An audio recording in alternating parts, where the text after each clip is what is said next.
Nagsagawa ng isang high-risk operation ang Philippine National Police nitong October 15 sa Dato Odin Sinsuat, Maguindanao del Norte laban sa isang pinaka-wanted na kriminal sa rehiyon. Pinangunahan ito ng Dato Odin Sinsuat Municipal Police Station, katuwang ang Special Action Force, iba pang unit ng PNP at Marine Battalion Landing Team. Sa kabila ng armadong engkwentro, matagumpay na nakumpiska ang mga high-powered firearms, caliber 45 pistol at mga gamitang may kaugnay sa ilegal na droga. 3 operatiba ang nasugatan, kabilang ang isang pulis at 2 marines, ngunit agad na nabigyan ng medikal na atensyon at tulong pinansyal mula sa PNP. Pinuri ni Acting Chief PNP Police Lieutenant General Jose Melencio C. Nartates Jr.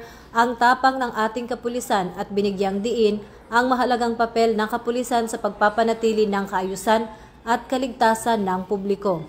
Ang matagumpay na operasyon na ito ay patunay ng bisa ng intelligence-driven strategies at matibay na koordinasyon sa mga unit, alinsunod sa layunin ng bagong PNP para sa bagong Pilipinas, serbisyong mabilis, tapat at nararamdaman.